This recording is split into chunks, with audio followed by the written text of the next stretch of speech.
Welcome to another Thursday Green Room. Hope you're all well. Hope everyone's safe.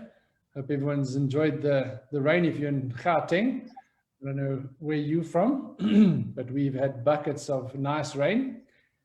It's cooled things down a little bit here in Gauteng for us. But other than that, the weather's been great. Everyone's healthy. We are getting into better times, hopefully.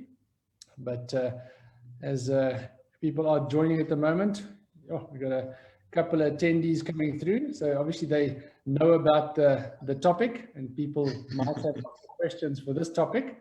I know I do. So welcome everybody. Welcome Bruce, Desiree, Fadil, Hendrina, Henry, Tanya, Tinas, a couple of favorites there. Welcome guys, and that's just on the live webinar. And whoever's on our live Facebook, how's it? Welcome. So guys, today we are tapping into what some people are fearing as a part of an unknown, because some people might think that you have got something in your system that you are afraid of that might disqualify you from going to America. But we've got a wonderful panelist that is going to give you guys all the questions, or answer your questions. So I want to ask you, get your questions ready.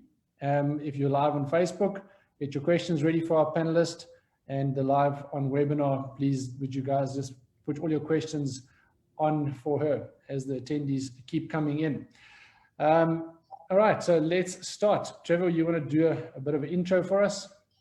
Yeah, absolutely. I can't believe it's already the 12th of November, heading very fast to the end of 2020, which I think everyone is actually quite excited to see the end of this one. We are super excited to have Mandy staying with us today, and I'll do a little bit more of an introduction to you just now, Mandy. Firstly, I just want to welcome everybody. Guys, this is the Green Room, and my business partner Lenny and myself are super excited to have you with us. If you have not heard of Induku or not heard of what we do yet, then you need to get hold of someone in the Induku team that can help you and guide you. And what we do is we help people that would like to get to America and live your dream in America. Then you need to be in touch with us. We're going to be able to explain to you, help you, guide you on the path, and certainly make it a successful immigration process. That's what we want to do. We are in partnership with the internationally acclaimed Visa Solutions. And we've got a number of different offerings, including an E2 investors visa for those of you that have got a European passport, and then a number of options on the employment base, the EB3, which gives you a pathway, or it gives you a green card, which is exactly what you're looking for if you're looking to move to America. So Len, not to go too much in terms of what we do in terms of our offering, we're going to invite people to look at our websites and all these webinars that we've done, but maybe if you want to talk a little bit into the Green Room. Yeah. So for those that know what the Green Room is, you can space out for a second, but for those that don't know, the Green Room is a wonderful space that we have created in lockdown. It's to touch base with not just our applicants, but people that are in need of immigration advice. So immigration advice goes from, as you always mention, psychology of immigration, children, what I do with my children. When do I tell my family I'm immigrating? Do I tell my family I'm immigrating? Just all of these emotional aspects, and also the practical aspects of immigration. So we've covered, I think it's over 40 of these webinars already, and we have posted them on YouTube. So we would really encourage those that have missed some of our webinars to either go on to Facebook. There's a couple of links that cover all the topics we've done on there, and also on YouTube. And if there are some of these panelists that we've had on before, and you would want to have maybe more details from these panelists, because I know we've actually covered people that help you with immigrating with guns and stuff. So there's a lot of people that are going, where do I start? How do I pack my house? Who do I get to pack my house? Do I do it myself? What are the pros and cons if I do some of these things myself? If I'm going to America, what does the schooling system look like? We've covered all these things. What is a budget? What budget am I looking at? So we've covered a lot of these webinars, and these things are super, super helpful. All right. So, and they're only helpful if you're going to go listen to these things. So please do yourself a favor and go and listen to some of the webinars that we've had. We've had lots of fun with some of them. We try and keep it lighthearted, although immigration is a very emotional affair, but it's also an adventure, you know, so we want you to enjoy your adventure. So we are trying to do all the hard thinking and hard issues for you. So today, one of those things again. So this is part of your process. This is the person that we've got on here. We have, so as we talk to people in the Live Your Dream program, and we get to this stage of the conversation, and we said, just before you go to consulate, you are going to need to go and do a main medical. And then everybody's eyes go a little bit big, and you're thinking, oh, what are you hiding? You know, so today we are going to be covering some of the questions around the main medical. All right, so I'm going to give over to Trevor just to give a light introduction to our panelists today. Yeah, Mandy Steyn is actually the Managing Director of HSP, originally from South Africa, now actually in Houston, Texas.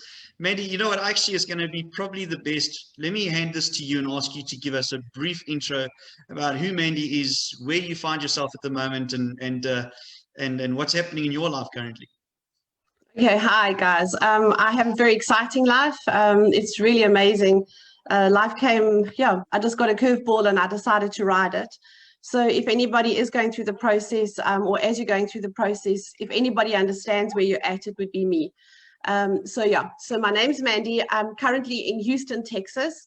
I immigrated. I called myself a bi-hemispherical semigrant for 2 years.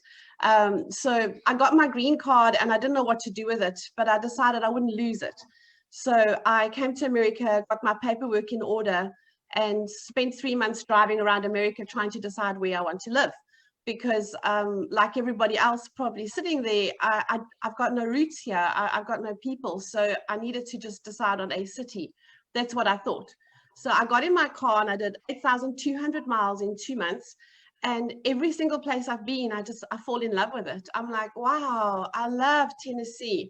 You know, guys, I really enjoy Missouri, I have to tell you, but Fort Collins in Colorado, I could put down roots. I found myself living in Napa, California for a few months last year. I flippin' love Napa. It's like being in Stellenbosch. And then I decided the time zone and working in South Africa was difficult. So I got in my car and I started driving from California right across America to Florida. And the guys at Visa Solutions said to me, hey, stop over if you want to and see if you want to work with us. So I kind of stopped, and this is where I find myself right now, Houston, and you're not going to believe it. I flippin' love it. So the point I want to make is no matter where the program dumps you, I do believe with the right attitude and the adventure, you can make it work. No matter where you go, it's lekker. It's just lekker. And you'll find your feet. And it's actually okay. It's okay to wander around a little. Anyway, so that's my history. I'm the managing director of a company called HSP Group in South Africa. I'm currently still the managing director of HSP Group South Africa, and we are the people who do occupational medical screening for many companies. I just have a phenomenal team, and I work very hard in South Africa. I get up early most mornings, and it's just gone 7 a.m. here now. And I work with my staff, and then I tend to take my afternoons off. That's work. So why am I on the panel? For a few reasons. But the main reason is that my relationship with Visa Solutions started when Visa Solutions needed a medical service provider in South Africa. They actually approached the American consulate or the doctors there and said, hey guys, we're needing someone who can help us more for the truck drivers, the truck driving program, to make sure that we can have the medical standards right. Well, it just happened to be that about a week before that, I'd gone for my own medical examination for immigration. And being in the medical profession in occupational medicine, where we do screening and testing, I had studied everything about what was going to be done. I studied all the standards. I needed to know piece by piece what this guy was going to do on me and why, so I could pass. All the questions you're asking, I did all the research. And I got there, and the doctor and I got on so well. And when all was said and done, he contacted me and said, I hope it's not seen as wrong, but after meeting you and your understanding of everything, I'd like to refer you to this company called Visa Solutions. And I was like, okay, first I'd heard of them. And we started working with them 2 years ago and assisting out. Now I work for Visa Solutions. I mean, it's just insane. So I'm a consultant at Visa Solutions in Houston, Texas. And my passion's occupational medicine, and I've been through the process. So how can I answer your questions? Well, I'll tell you what, I'm so glad I handed that intro to you, because I would never have done it as well as you did. Yeah, Mandy, you know what? I think it's comforting. I think it's comforting to know that, know what someone else is going through. And also, I'm very happy to make myself available for all those other questions. So for all these people, they will bump back into me again, because I'm now part of the team who's busy, or who's going to be assisting them to successfully land on this side and successfully integrate. That's becoming part of my job. So I can't wait to welcome you guys. Yeah, listen, Lenny and I were very excited when we heard that you're also joining the team in terms of relocation, because it is nice. It's a little bit comforting when you know that, hold on, there's a South African that side, and you know about the cultural differences, because listen, it's real. There are cultural differences, and it's nice to talk to someone in Houston, Texas, throwing a couple of these words like lekker, and you know what I'm saying? It's yeah. No, good. Mandy, so let's start this equation. I mean, obviously, Lenny and I are in the program as well. And I think that even for ourselves, and this is what Lenny and I enjoy about doing these webinars, we sort of tap into what questions we have and where we're coming from and all these things and all that sort of stuff. So we're going to just have a very nice casual chat with you. We've already got 4 questions that have come through on the chat side of things. Len, do you want to maybe start unpacking some of those, or have you got 1 or 2 questions you want to ask Mandy as we start the medical discussion? Yeah, so I think what I wanted to do, I wanted us to maybe start that people can understand what the process is. Just we can understand when exactly. I mean, we tell our applicants, obviously, you need to, as soon as you have your consulate appointment, you need to make an appointment at either one of the 2 of the doctors, either the one in Gauteng or the one in Cape Town, just so that people can once again get an understanding of what the process is. I think that might be important for us, just to tick those boxes for people to go, okay, cool. I know, okay, where am I going to get the details from? Do I phone the doctor? Will Visa Solutions phone the doctor? Who makes the appointment? Just so that we know that, listen, we are still holding their hand. Even if they have to phone, we'll get you the number and stuff like that. Just so, and then once you go sit in front of the doctor, you do X, Y, and Z, and just stuff to what to expect. I think if we can go through that, Mandy, if you can help us with that. With pleasure. Okay, with pleasure, with absolute pleasure, because I was paranoid, manic and everything. So you can't ask a better person to do this, I'll be honest. So I'm going to tell it kind of like a story so that you can, I'll tell you my story, so then you can compare your story later. And I think it might be easier than talking like a textbook. So I did my own paperwork every single step of the way. I didn't know there was people who could help you. So I've really paid the price. It's been a really tough few years, but I know how these things work. But basically what happens is that one day out of the blue, you're going to get a letter. Well, I got a letter. You guys will know through the agency. Then you go, boom, your consulate appointment has been set for, and they're going to give you a date. So in my case, I'm going to use my own case. I think it was something like, it was about Valentine's Day 2018. I got this email. I hadn't heard a word for about 6 months, nothing. They didn't even acknowledge my papers. But Valentine's Day 2018, I get an email saying, hey, Mandy, everything's perfect. Congratulations. Boom, your meeting is, I think, 18th of March. And then it says in that letter, please make sure that you have your medical examination done. I think it's not more than 10 days before your appointment. So they're going to tell you it's between 7 and 10 days before your appointment. You cannot do it earlier. You cannot do anything about it except for, so until you've got that appointment with a consulate, you backdate, I think it's about 10 days. Maybe it's 14 to whatever, but it's a good idea to do it as early as possible, because let's face it, life is full of challenges. So I got my letter and I was like, okay, I battled a little bit to get my appointment done. I went to Sandton because I'm from Joburg, and I went to the Sandton clinic, and I must be honest, I battled a little bit. So so I just saw a comment come through. Anyway, so I went for so I booked the appointment. I went there a bit early, and it felt a little odd. I felt the actual place I was feels a little sterile and distant. You know, if you've been to a visa office before, it feels just like a visa office. You go there, you fill in visa forms, you sit on a cold metal chair, and then you go to door number 1, and then you go to door number 3. And when the lady did my blood pressure, you know, I'm in the medical profession and my blood pressure was high. I must have been anxious or something. So I said to her, that's wrong. I refuse to accept to do it again. And she gave me attitude, and I was like, oh, this is going to be awful. Anyway, but I want to just backtrack. Okay, let me tell you. So anyway, so I went for the medical exam. So I want to backtrack and just tell you what the process is. All right. And I'm going to mention something which I'm not saying. And if anybody says I said it, I will not admit it, and you may not repeat this. But the first thing that I did is Maybe you are recorded, eh? Oh shit. Okay, I'm not saying it then. All right, I will hint. I'm going to just hint. All right, I'll hint at some inside knowledge. So when I did my research, I found out that these are the things that you need to have or not have.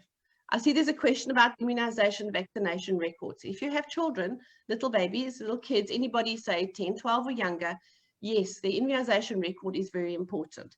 As an adult, if you don't have your vaccination record, now me, being in travel medicine, I'm a travel medicine specialist, and vaccines, I get my vaccines for free from work.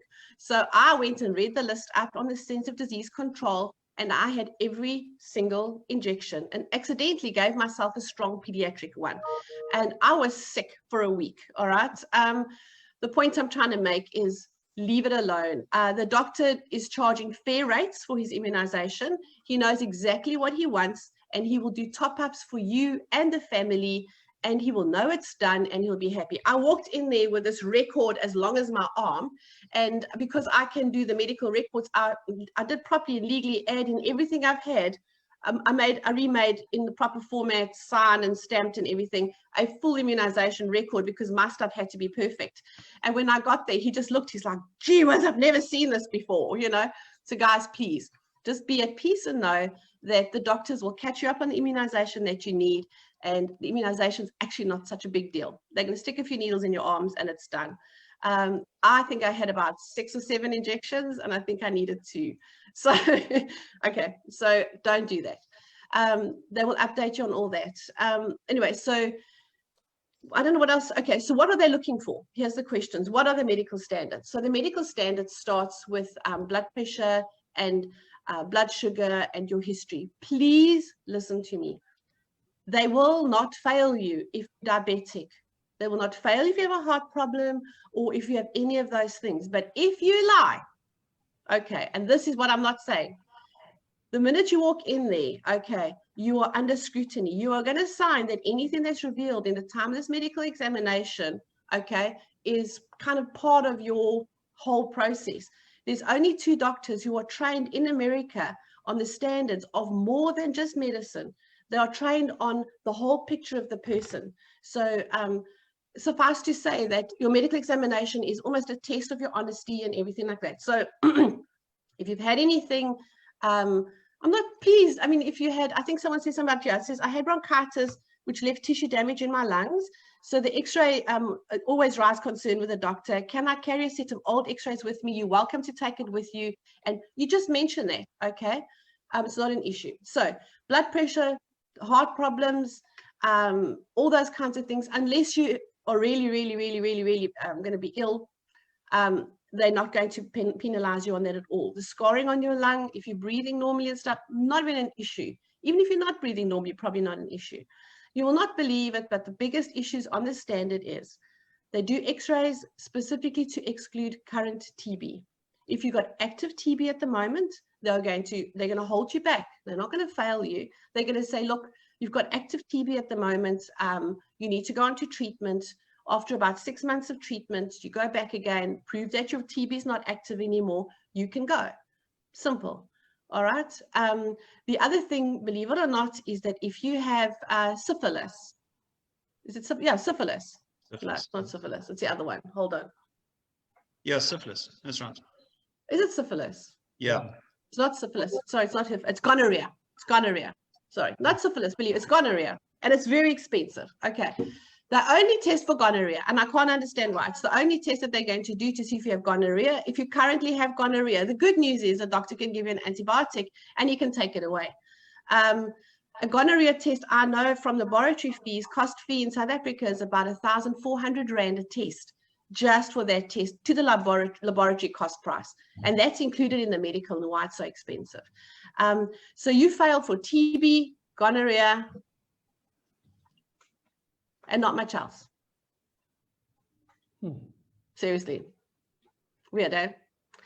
And I'll tell you why. I'll tell you one of the reasons that it's like that. And that is because in America, and this is what you need to realize, okay, there is no social medical service. And this is one of the biggest things that you need to understand when you come to the States. It's very different. It's a capitalist. The biggest shock that I had is how capitalist America is. So if you get sick in America, they will never, ever refuse you treatment. You will get treatment, but you will pay for it. Whether it takes you the next 40 years or 50 years, you will pay for your treatment. So if you want to come here with cardiac problems and all that kind of stuff, you can just contribute to the medical financial system.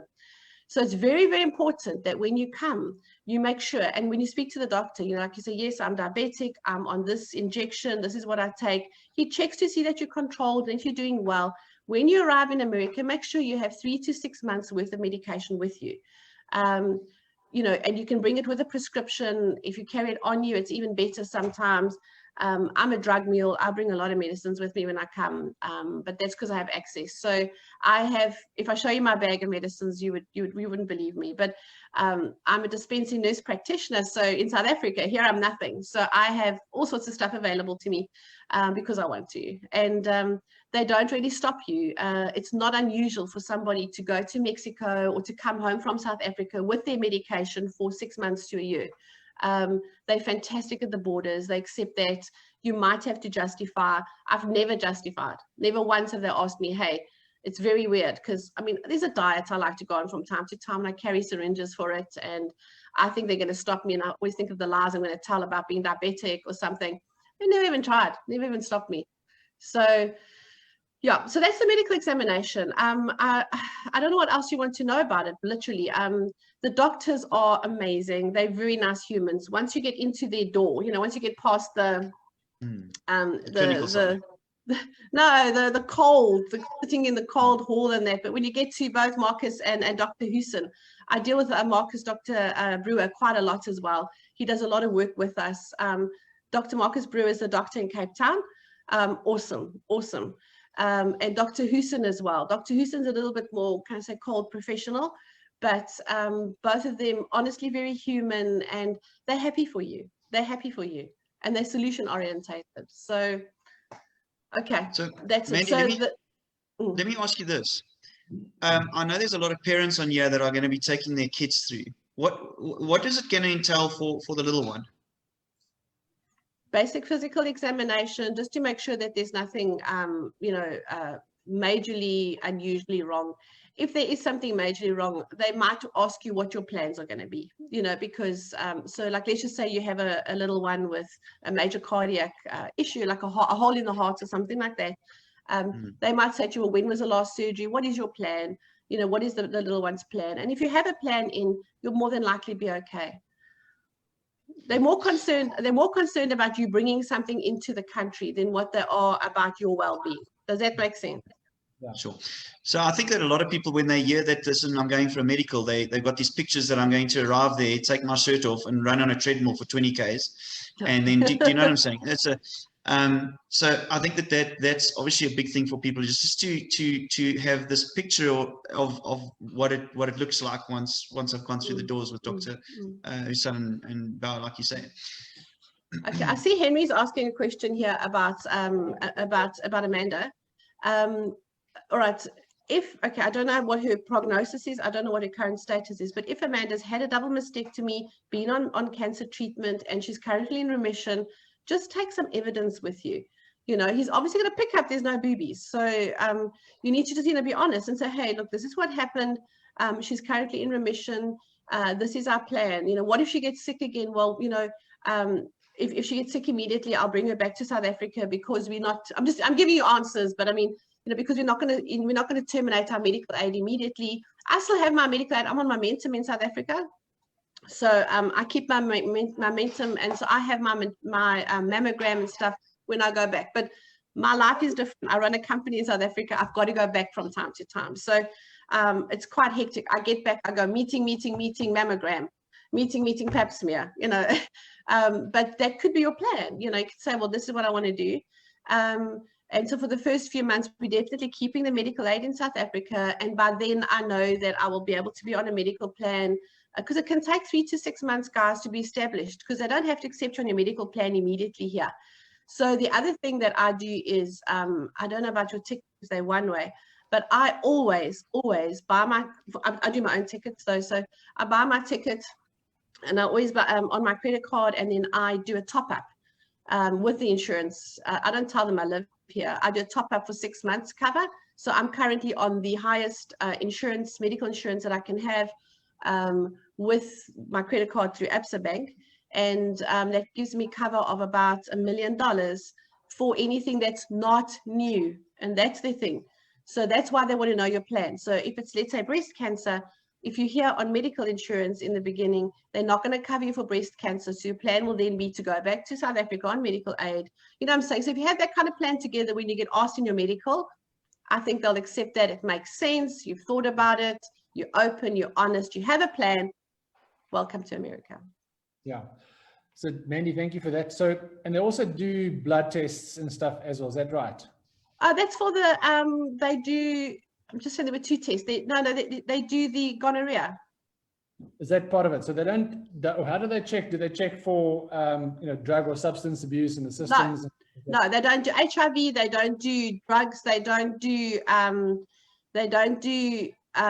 was the other thing I was thinking now? They don't do cholesterol or nothing like that. No.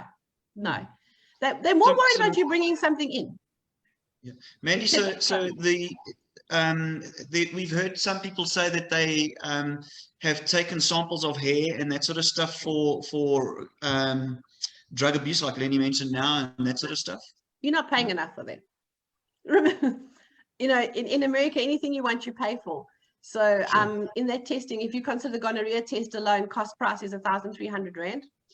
You've got there was another test that they did. I'm trying to think what it was. I think there was a blood. I think the blood was gonorrhea, and then they did a urine test actually as well. But it was it's all treatable. It's all treatable. So let me ask you, how do they define to the points of vaccination for adults and that sort of stuff? How do they know what you've had and what you haven't had and what you must top up? Okay, so when you work in the world of vaccination, and I see the question here asking again about the adult history. So I'm going to say again, if you don't have an adult history, then you just go in and say, I don't have an adult history. So when you look at, so I told you, I work in the world of vaccines and vaccinations as well. We have what we call, it's just a general thing called adult update immunization, all right? And if you really, really want to answer this question, you want to do research for yourself, please don't be offended, but this is what you got to do. Go into the CDC, Center of Disease Control, so it's cdc.gov, I think it is. And if you go in there, you have to look at, I always forget the word, what do you call people who run away from their country, starts with an R? Refugee.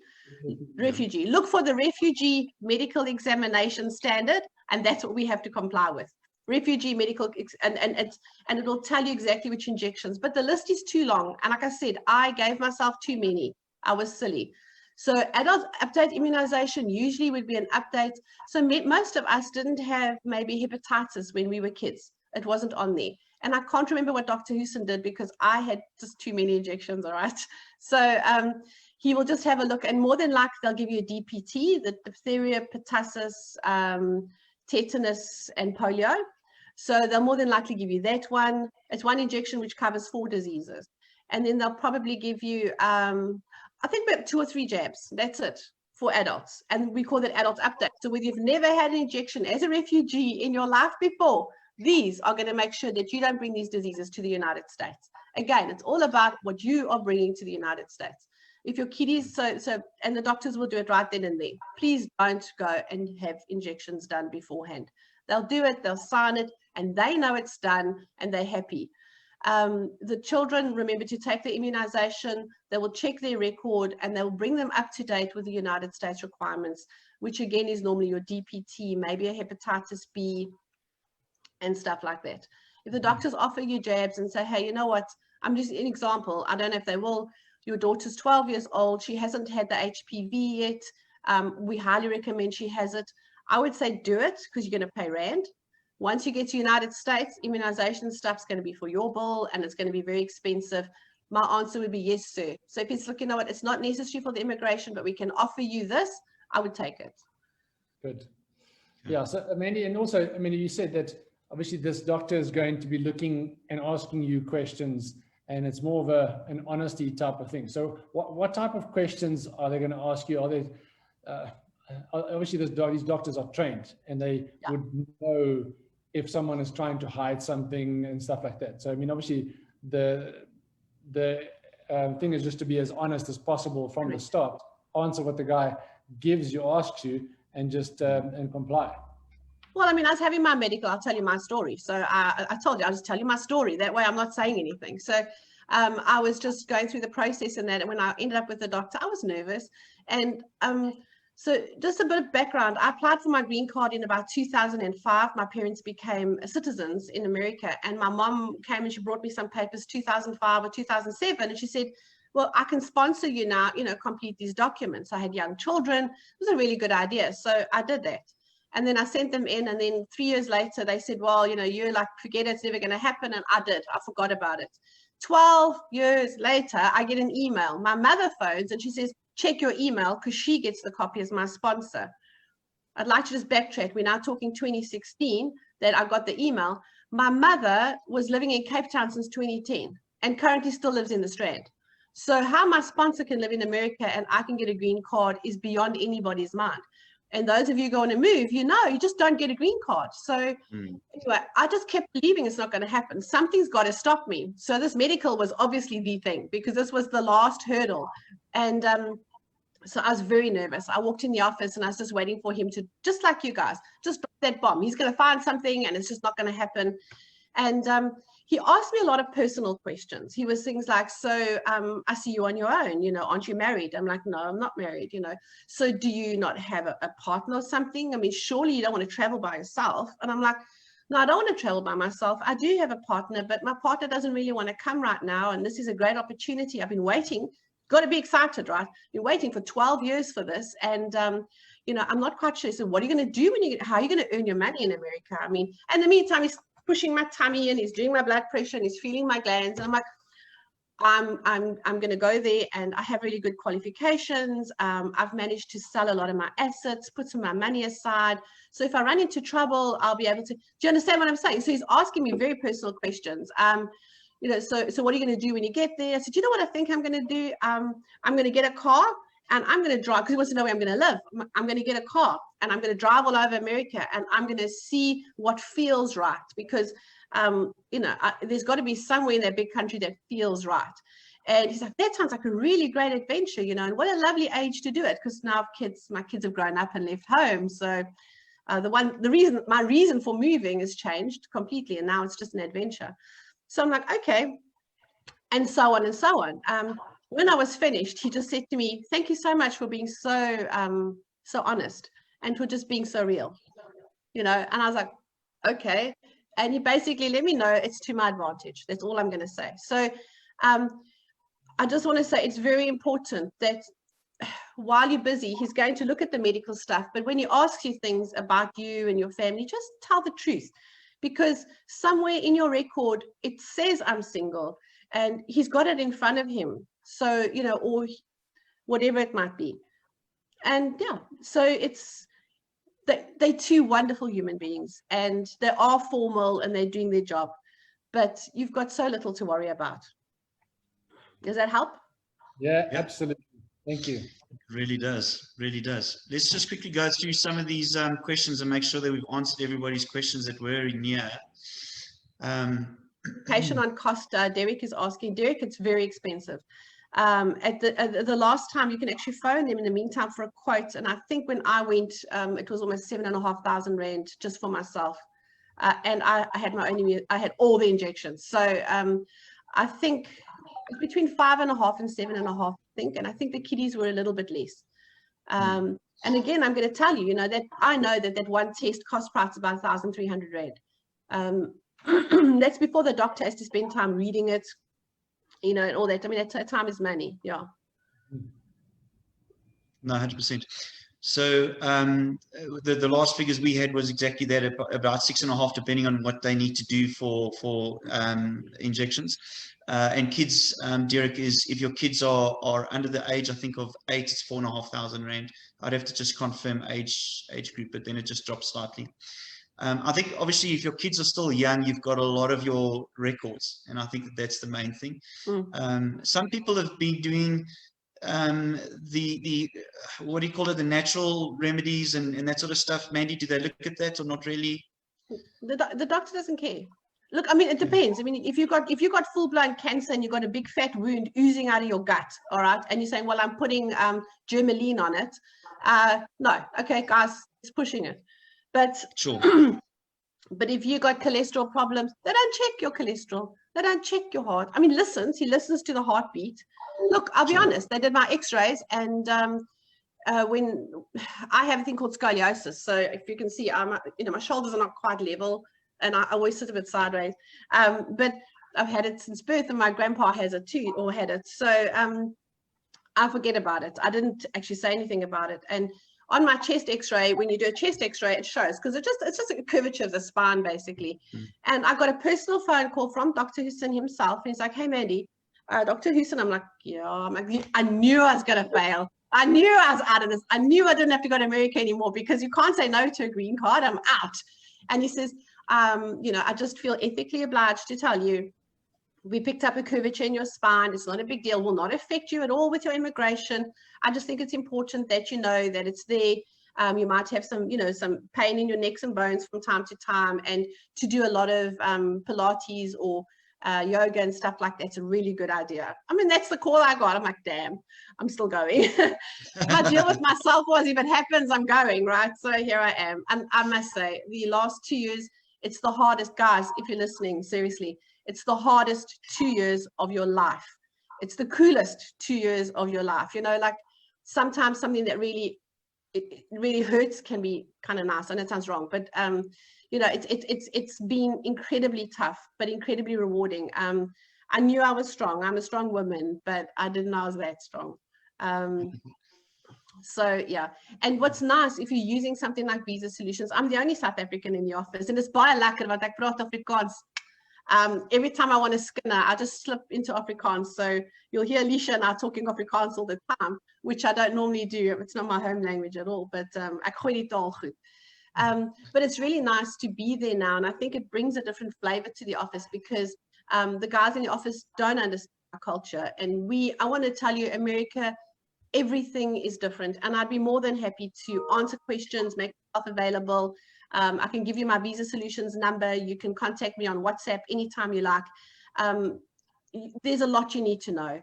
Stupid stuff that you didn't know. Like, I'm going to tell you stupid stuff that drove me mad. Okay, every time I would want to walk out of a room, I kept switching the light on or the light off. I mean, I know it sounds stupid, but the light switch thing was bothering me every time. I don't know. I can't explain it. Okay. And then one day I stopped and I looked. Do you know the light switch is on is off and off is on? So I know you don't know that when you push the button down that it's on and it's up is off, because you just know this. It's like an intrinsic part of you. Well, I just want you to know in America, it's just the other way around. And everything is the other way around. Everything. Okay. So when you get that feeling of actually hot fall, you breathe. You go to the pharmacy and you say, hi, I need some earbuds. Do you know what they do? They send you to electronics department, because they have an electronics department. And then they give you this, because guys, this is an earbud. Okay. An earbud is a Q-tip. I mean, it's, when you got something going in your ear, you don't want this. Okay. And you stand there and you go, well, I'm actually looking for a little stick with a little cotton wool. Well, you see, cotton wool is not cotton wool, because cotton wool is called something else here. So they don't know what a stick with cotton wool means. So you try and explain it, and you're just going to get yourself in a bigger hole. So if you don't know Q-tip, it's called a Q-tip. If you don't say Q-tip, they ain't going to help you. And your accent sucks. So anyway, yeah. So you're in for an adventure. And I just want to say, if you go with the right sort of approach and say, you know what, I'm going to just enjoy this. I'm going to make it fun. You'll enjoy it. Yeah. Okay. So I can chat forever. So I see someone wants to ask a question that's not medically related. You're welcome to ask Trevor. I can also help if it's something. Cool. I'm just screening. Yeah. Okay. So It's about. I see on the website of attorneys that dependent children under 18 may enter the US with parent. All right. So Henry, your answer there is that under the EB3 or a green card application, that it involves yourself as main applicant or whoever main applicant is, your spouse, and any kids under the age of 21 unmarried. That is the regulations with regards to that. Okay, so there's no aged out. What we need to do is, even if your child is going to be turning 21, we need to have them submitted to United States Citizen Immigration Services prior to the date of turning 21. So I trust that that answers your question there. Mandy, there was one other question that I just wanted to check if we had anything on Facebook. Len, have you got anything else? No, I've also just checked Facebook. Everything else is pretty similar to what our attendees are asking here. So yeah, and I think that Mandy's covered it so nicely from doing it as a personal approach, and I appreciate that. So thanks very much, Mandy. Yeah. And the beauty is, I mean, Mandy is part of Visa Solutions. You know, so she's always able to ask more questions if you guys have. So please reach out to us if you have any more questions. If you don't want to put your questions on the chat, but please email us the questions. We'll forward it on to Mandy and I'll put you in touch with her, and she could help you as much as she can. You can actually, do you want to give my Visa Solutions number out? Because this is it's kind of my job, guys. Yeah, so Mandy, you know what we'll do is we will send that communication through to everybody that's currently in the program. Otherwise, you might have thousands of people asking you questions that are not currently part of the program. And I think what you need to do is answer the other questions prior to the medical questions for people that are looking to be part of the program per se. Okay. So we will definitely send that out to all of the people. And I think what's very nice is that they got to meet you now. And you've just recently also, like I said, taken on this hat of relocation, and you're going to be helping people. And it's nice to have a familiar face when you get there. And I got to show you. I got to show you my coffee mug today. I know it's completely not relevant, but do you guys recognize it? It looks like a Spur cup. Yeah, I bought it from the waiter when I was at Spur one day. I was like, I bribed him. I said, I have to have it. He's like, you can't have it. I said, if I broke it, what would you charge me? He's like, ma'am, it doesn't work like that. I said, watch me. So I want you guys to know. And the reason I'm saying, I know it's very random. I just reached out for my cup, and I was like, you know, when you leave, guys, it's completely random, but there's someone who's really I've been through the mill with no support. Okay, so I'm really a good one for this. Don't bring all your stuff. Okay, don't bring your bed because the linen doesn't fit. Your bed's the wrong shape. It's like bringing your car and driving on the wrong side of the road. Don't bring your car. Bring nothing that you don't need. You need a Spur mug. Okay, and it sounds crazy, but having my Spur mug does more for me than having, I live in furnished units. So my current model is I live in fully furnished homes. Wherever I land, I have a little Kia Soul that I drive around in. And in my Kia Soul, I have my clothes and everything I need, and I can drive anywhere in the country. But I have something stupid like my Spur mug. And this is what gives you your little bit of South Africa. Don't try to bring the whole of South Africa with you. It's not going to work. Mandy, you know what we'll do? Lenny and I will have you on again where we can ask you a couple of the relocation questions, okay? And we will share that with the people, and I'm sure that they'll appreciate that, which you can share back to us. So it's now already gone 3:45. We've had a good session with you. I appreciate your time. I know it's very early there. So from Lenny and I, we're truly grateful. Thanks for your time, and thank you for helping us through this process. It's such a pleasure, guys. Thank you very much from my side. Also, it was a great webinar. I think our attendees and applicants and extra people that joined us really enjoyed this. I hope it was informative, and we hope to see you soon. I'm here and I'm available, and thank you for the opportunity. I really appreciate it. Keep well, guys. Thanks, Mandy. All the best. Bye-bye. Bye.